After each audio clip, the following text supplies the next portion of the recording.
수요 예배 오신 모든 성도님들을 환영하고 축복합니다.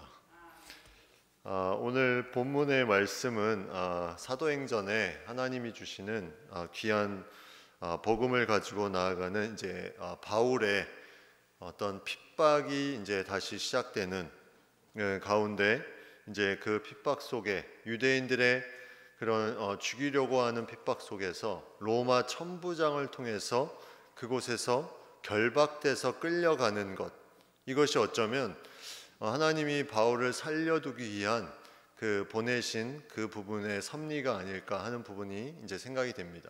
그렇지 않았으면 오늘 본문 앞에 21장 앞에 보면 이들이 죽이려고 달려들었다 이런 말이 있는 걸 보면 그냥 가만히 뒀으면 바울은 죽었을 텐데, 죽을 수도 있었을 텐데, 이 로마의 천부장이 이것을 보고 본인이 이 부분에 대해서 뭔가 해결을 해야 되겠다 하면서 잡아서 끌고 가는 이 소요를 좀 진정시키는 그런 역할을 감당하게 됩니다.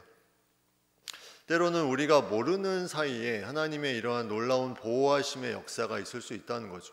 우리가 인식을 못하지만 분명히 그 안에 하나님께서 보내신 어떤 사람을 통해서 생명을 얻게 되고 그것을 통해서 새로운 길을 갈 수 있는 또 다른 복음의 역사를 이룰 수 있는 부분들이 우리에게 펼쳐지는 것, 이것이 어쩌면 아름다운 하나님의 이 땅에 우리가 모르는 사이에 보호해 주시는 그런 놀라운 섭리의 한 부분이라는 생각이 듭니다.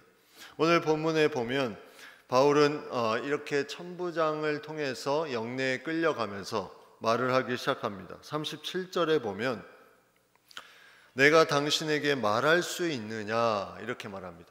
어쩌면 이 말은 천부장에게 말을 하고 싶다라는 뉘앙스로 좀 들리는데, 내가 당신에게 말할 수 있느냐, 당신에게 말을 할 수 있느냐, 이 말은 근데 뒤에 보면 내가 당신한테 부탁을 할 수 있느냐 이런 의미라고 생각이 듭니다.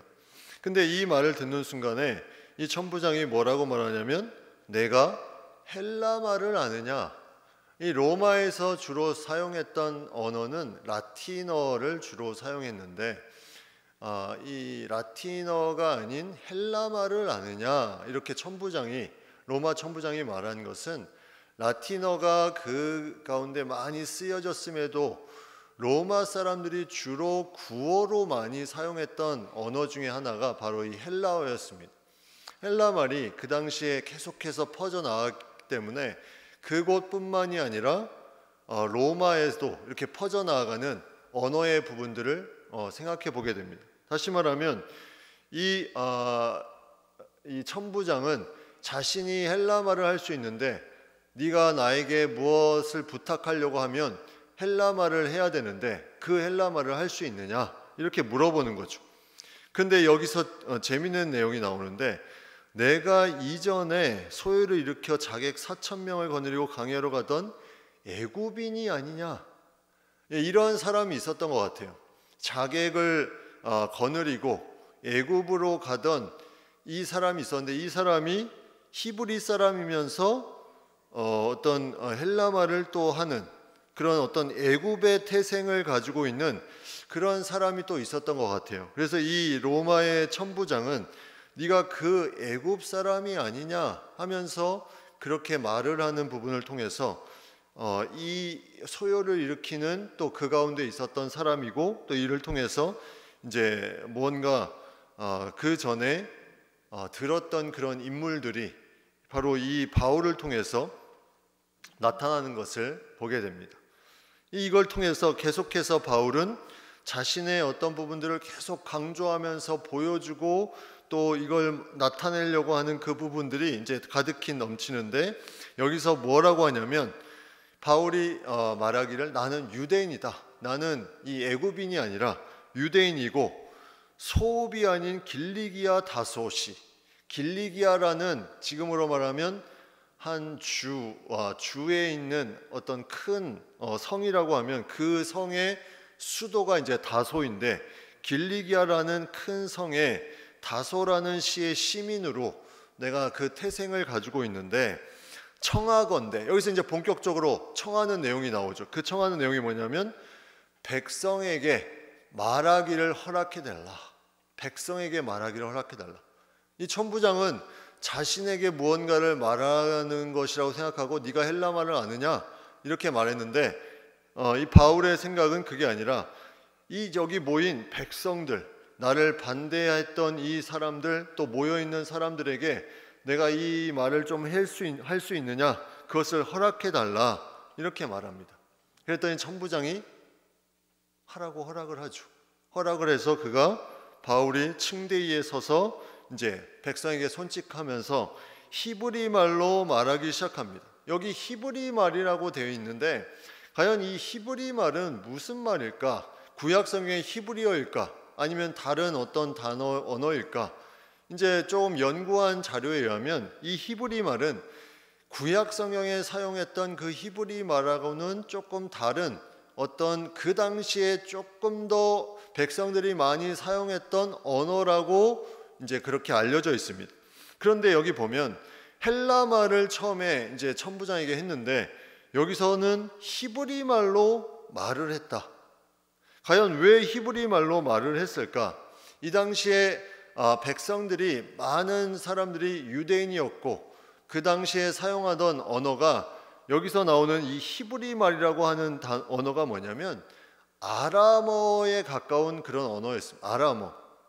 이 아람어라는 언어는 이제 성경에 쓰여진 몇 가지 언어 중에 한 가지 언어인데 우리가 보통 구약 성경은 히브리어, 신약 성경은 헬라어로 쓰여져 있다 이렇게 많이 알고 있는데 이 아람어는 구약 성경 중에 포로기 이후에, 그러니까 다시 말하면 이 아람어는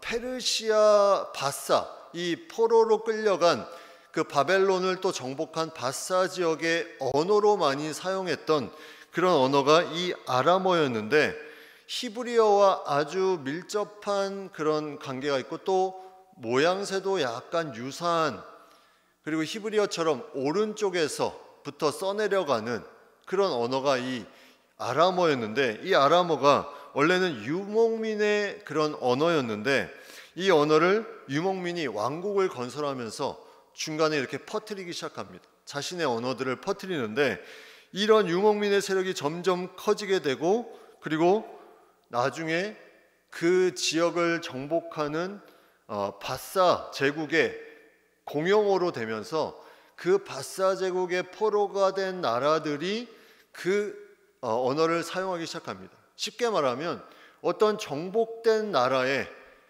가서 그 나라 언어를 쓸 수밖에 없는 상황에 처하게 된 거죠.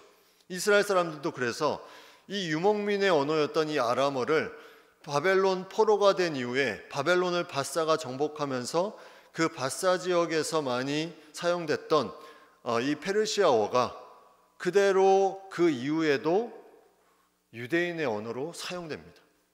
그래서 바벨론에서 돌아온 이제 포로에서 돌아온 이후에도 그들이 이 언어를 주로 사용해서 BC 7세기, 6세기 이 당시에 포로가 된 이후부터 계속해서 사용이 돼서 AD 7세기까지 유대인들이 주로 많이 사용하는 언어가 이 아람어입니다.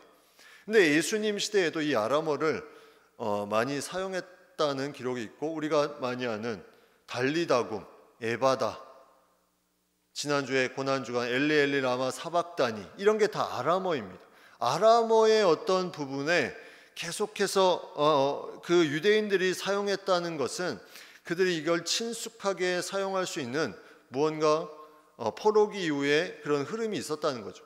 그래서 구약 성경에도 포로 시대 이후를 서술한 다니엘, 에스라 이런 책에는 아람어로 된 내용들이 종종 나옵니다. 성경에. 우리는 그냥 한글로 보기 때문에 잘 모르지만 그 안에 언어가 히브리어로 다 된 것이 아니라 아람어로 되어 있다는 거죠. 그래서 이런 아람어에 대한 내용이 바로 이 히브리 말, 신약 성경에 말하는 히브리 말이 이 아람어라는 거죠. 이 당시에 많이 사용됐던 그런 언어로 쓰임받는, 물론 여기에 대한 반박하는 내용도 있습니다. 왜냐하면 아람어로 만약 그들이 구어체를 많이 썼다면 왜 신약 성경이 이렇게 일반적인 아람어로 표기되지 않고 대부분이 헬라어로 표기됐냐 하면서 이걸 반박하는 학자들도 있지만, 그 당시에 구어랑 문어랑은 약간 또 차이가 있습니다. 일반적으로 우리가 기록하는 언어랑 말을 하는 언어가 조금 다른 부분들이 있는 것처럼 이 당시에도 그런 부분들이 있기 때문에 히브리 말로 말했다 하는 것은 그 백성들이 일반적으로 사용했던 그 당시에 많이 썼던 이 아람어일 가능성이 많다. 이제 그런 부분들을 우리가 염두에 두면, 이제 그 당시에 유대인들이 가지고 있었던 그런 자신들의 그런 율법, 그래서 그런 부분들을 뛰어넘을 수 있는 무언가 어떤 언어가 이제 그들을 설득할 수 있는 언어가 필요했는데, 이것이 바로 그들이 주로 사용하는 그런 언어였다는 거죠. 이 앞에 21장 28절에 보면 이제 이러한 이제 어려움이 있습니다. 외치되 이스라엘 사람들아 도우라. 이 사람은 각처에서 우리 백성과 율법과 이곳을 비방하여 모든 사람을 가르치는 그 자인데 또 헬라인을 데리고 성전에 들어가서 이 거룩한 곳을 더럽혔다 하니. 자, 생각을 해보십시오. 바울이 무언가 복음을 전하는데 자신이 율법을 다 어기고 성전을 더럽혔다, 이런 어떤 약간 모함을 받습니다. 그러면 바울의 입장에서는 이 모함을 조금 더 무마시키기 위해서 내가 유대인들이 주로 사용하는 그런 어떤 많이 사용하는 그런 언어를 사용해서 내가 너희의 모든 것을 무시하는 것이 아니라 너희의 모든 것을 함께 하고자 하는 그런 마음으로 전하고 싶은 그 마음을 전달하고 있는 거죠. 그게 바로 아람어로 얘기하는 겁니다. 그래서 이 아람어로 얘기하는 순간에 그들의 반응을 보십시오. 뭐라고 반응했냐면 40절 보면 22장 2절에 보면 그들이 그가 히브리 말로 말함을 듣고 더욱 조용한지라. 왜 조용했을까? 아람어로 말한다는 것은 바울이 자신과 생각도 다르고 율법도 지키지 않는 그런 사람으로 죽이려고 했는데, 그가 아람어로 얘기한다는 것은 우리랑 같은 단어를 쓰네, 같은 언어를 사용하네, 이렇게 하니까 좀 놀란 것이 가능성이 많죠. 다른 어떤 부분으로 헬라 말을 쓰고 이방의 말을 쓰고 그런 어떤 부분들로 계속 알고 있었는데, 자신들이 사용하는 아람어로 이게 이제 무언가를 말하는 부분을 보고 이제 그들이 저 바울도 우리랑 크게 다르지 않구나 하는 생각에 더욱 조용한지라 하면서 이제 주목하게 되는 부분들을 보게 됩니다. 그래서 그가 이제 그것을 통해서 계속 얘기를 해나가죠. 근데 오늘 본문에 얘기하는 부분을 보면 22장 1절에 보면 지금 여러분 앞에서 변명하는 말을 들으라. 이 변명한다는 말은 내가 뭐 잘못한 것을 덮으려고 하는 말이 아니라 하나님이 주신, 지금까지 인도해 주신 말로 자신이 문제가 없다는 것을 변호하는 그런 말을 계속 해나려고 합니다. 그 계속 해나가는 것에 가장 초점이 무엇일까? 내가 잘못된 것이 아니다, 이것을 명확하게 나타낼 수 있는 가장 초점이 무엇일까요? 그건 바로 내가 겪어왔던 삶을 그대로 얘기하는 것이 그들을 설득할 수 있는 가장 큰 핵심이 되는 거죠. 그 안에 하나님의 살아 역사하심을 나타내는 것, 이걸 우리는 보통 간증한다 이렇게 말합니다. 내가 살아왔던 삶에서 하나님이 역사한 부분들을 내가 그대로 얘기하면서 하나님께서 하셨던 부분들을 드러내는 것, 이거를 간증한다 이렇게 나타나고 있는데, 이 바울이 지금 하고자 하는 게 바로 이 부분입니다. 저들이 나를 모함하고 이상하게 생각하는데 내가 그러면 무엇을 할 수 있을까? 천부장에게 부탁하는 그 부탁을 통해서 내가 저들에게 무엇을 들려주고 싶을까? 바로 바울은 자신의 삶의 모든 모습을 내가 어떻게 이렇게 변화되었는지를 간증함을 통해서 그들에게 하나님의 역사를 나타나게 하고 싶었던 거죠. 그래서 그것을 통해서 자신의 어떤 출신 성분부터 예수 그리스도를 만나는 그 부분을 오늘 본문에 쭉 나타내주고 있습니다. 사도행전에 평행 본문이 없어요. 평행 본문은 뭐냐면 복음서에 많이 나오는데 같은 내용을 다룬 다른 복음서에 같은 내용을 다룬 본문이 있을 때 평행 본문이다. 같은 내용을 다른 본문 다른 본문이다. 평행 본문인데 사도행전에 나오는 평행 본문이 3번이나 같은 내용이 나오는 부분이 이제 나오는 거죠. 바울이 예수님을 만난 장면. 사도행전 9장, 오늘 본문에 나오는 22장, 그리고 26장. 성경에 보면 거기에 평행 본문에 구절이 이제 써 있는 성경이 대부분 있을 텐데 거기 보면 바울이 이제 사울의 어떤 시절이죠. 자신이 로마 이름인 바울을 개명하기 전에 이제 히브리 말인 사울의 어떤 신분을 가지고 박해자이고 폭행자 그런 어떤 신분을 가진 그런 삶에서 3절과 4절에 5절까지 그 내용이 나와 있죠. 그가 가말리엘 문화에서 자랐고 율법의 엄한 교훈을 받았고 하나님께 대해서 열심히 있고 율법에 대해서 열심히 있다는 얘기죠. 그 다음에 이 도를 박해하여 예수 그리스도 도를 박해하여 사람을 죽이기까지 하고 남녀를 결박하고 그리고 이 모든 것에 대제사장과 모든 장로들이 증인인데 또 다메섹 형제들에게 가는 공문을 받아가지고 거기 있는 자들도 결박하기 위해서 가는 중에 예수님을 만나게 되죠. 다메섹으로 가는 도중에. 근데 9장과 22장과 26장이 같은 내용이지만 또 조금씩 틀립니다. 내용이 조금씩 틀려요. 일단 여기 한번 보시면 가장 틀린 부분이 8절에 보면 나사렛 예수라는 말을 다른 9장이나 26장에는 나오지 않습니다. 나사렛 예수. 나사렛 예수라는 말을 왜 썼을까? 이 당시에 이제 많은 유대인들이 가지고 있는 이름 중에 예수라는 이름이 상당히 많이 있었을 것이라고 추측을 해봅니다. 그러면 다른 사람일 수도 있기 때문에 명확하게 이 유대인들이 생각하는 그 예수, 그 마리아를 통해서 태어난 그 예수를 명확하게 칭하는 그가 자라났던 나사렛 예수라는 것을 여기서 이제 표현하면서 그 예수님에 대한 부분들을 이제 설명하며 이제 선포하고 나아가는 부분들이 있죠. 그리고 뒤에 또 보면 11절 보면 이렇게 되어 있습니다. 11절이 아니고요. 9절에 보면 나와 함께 있는 사람들이 빛은 보면서도 나에게 말씀하시는 이의 소리는 듣지 못하였다. 이렇게 나오는데 9장에는 그들이 어떻게 되냐면 소리는 들었는데 그 모든 것을 보지 못했다. 이렇게 반대로 표현되어 있습니다. 그렇다면 이게 왜 같은 바울이 이 부분에 대한 간증한 것인데 그런데 자세히 보면 9장은 누가의 초점으로 바울의 그런 현상을 기록한 거예요. 누가? 사도행전의 저자 누가? 그런데 여기 22장과 26장은 바울 자신이 간증하는 내용입니다. 자신이 스스로. 그러니까 약간 포인트가 다를 수가 있죠. 다른 제3자가 바울이 그런 모습을 듣고 기록한 것과 본인이 본인을 간증한 내용이 조금 다를 수 있습니다. 그렇죠. 자신의 간증 내용을 다른 사람이 간증했을 때 약간 이 부분이 좀 어긋날 수 있는데 중요한 건 보고 듣는 것이 좀 다르지만 중요한 건 그 주변의 사람들은 다 예수님으로 인식하지 못했다. 이거를 이제 드러내는 부분이죠. 26장에는 이러한 내용 자체가 나와 있지 않습니다.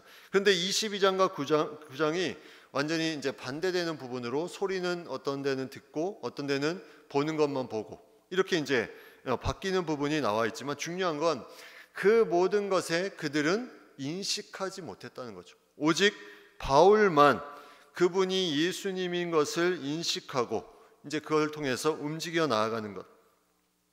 7절 말씀에 보면 사울아 사울아 내가 왜 나를 박해하느냐, 이 이름을 2번 호칭하는 이 부분은 누가의 전형적인 그런 서술 기법입니다. 사울아 사울아 이런 이름을 2번 반복하는 것이 다른 저자의 부분은 잘 안 나오는데 그만큼 이 누가가 이방인들을 향해서 간절한 그 마음이 여기에 묻어나는 것을 보게 됩니다. 누가복음 10장에도 마르다야 마르다야 이런 내용이 나오죠.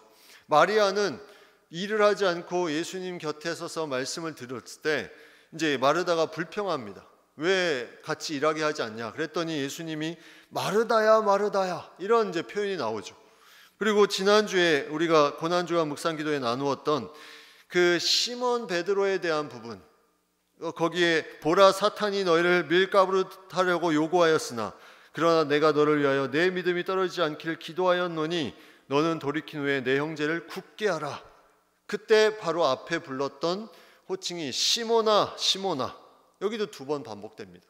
누가복음과 사도행전에서만 볼 수 있는 이런 누가가 간절하게 이방인을 향한 그 마음이 여기서 묻어나는 거죠. 계속 이름을 반복하면서 사울아 사울아 내가 왜 나를 박해하느냐 하면서 그 하나님의 그 간절한 복음에 대한 메시지를 전달해 주기 위해서 이렇게 이제 나타내는 부분들을 보게 됩니다.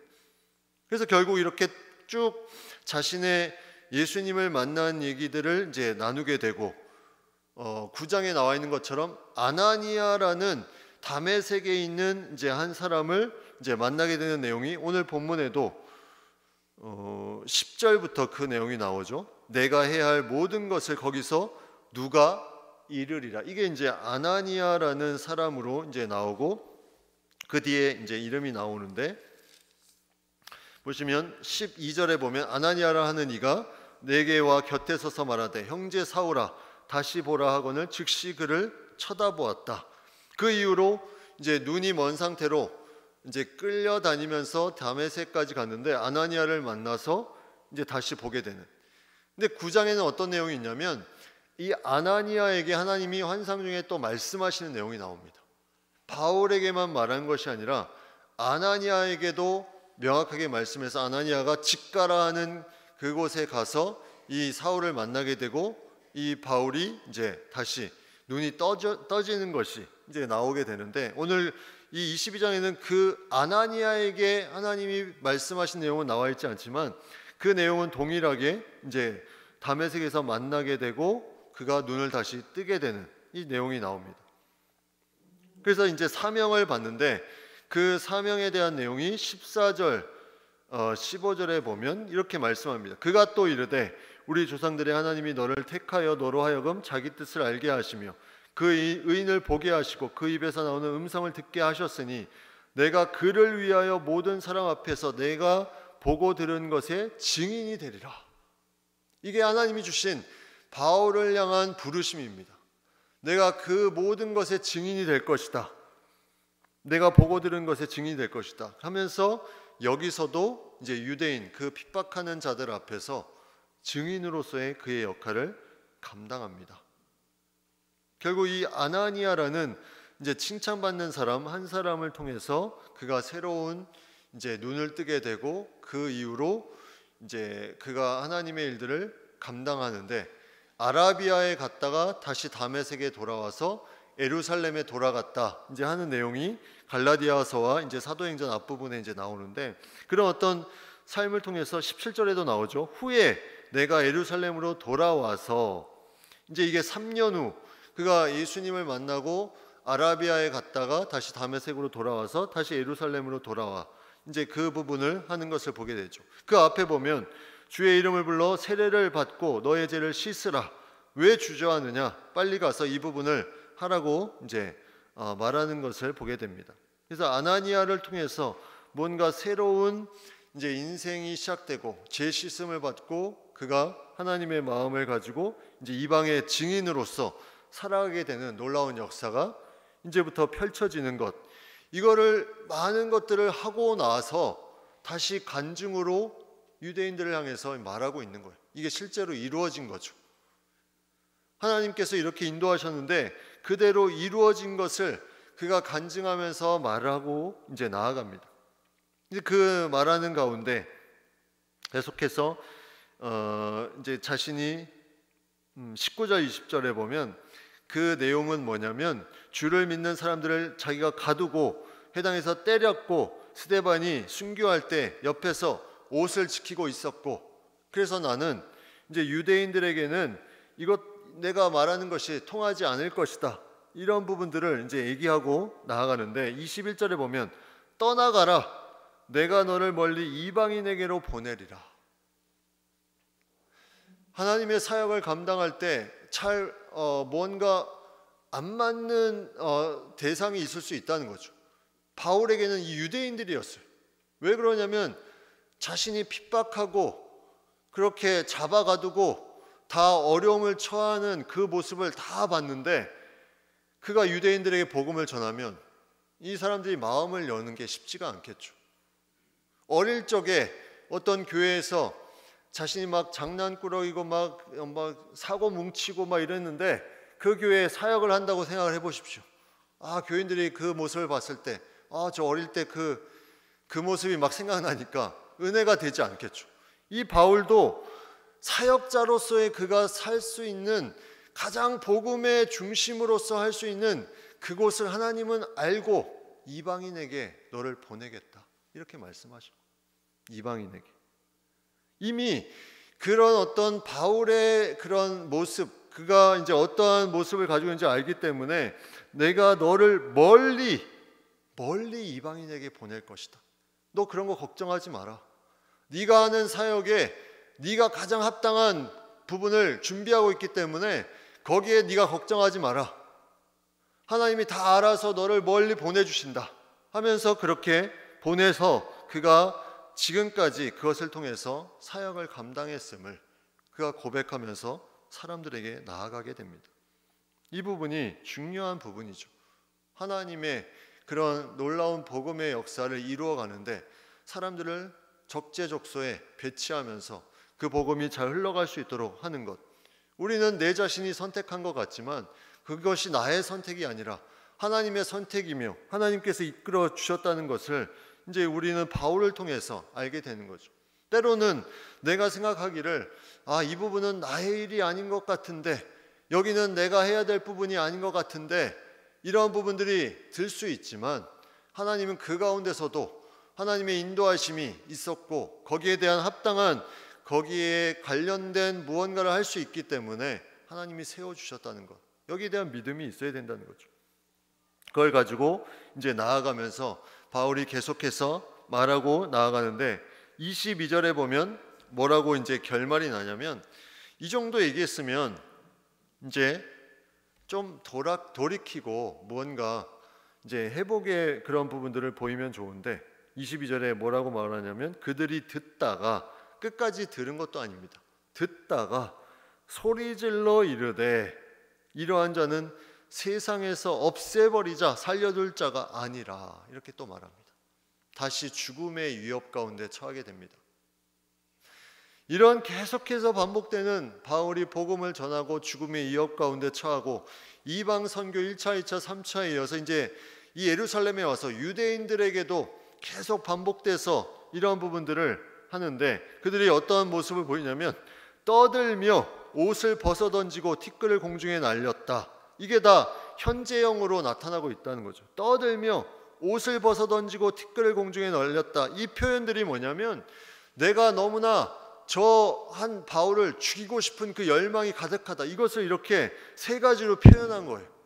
떠들고 옷을 집어 던지고 먼지를 날리면서 자신들이 할 것을 행하고자 하는 그런 부분들을 이렇게 표현한 겁니다.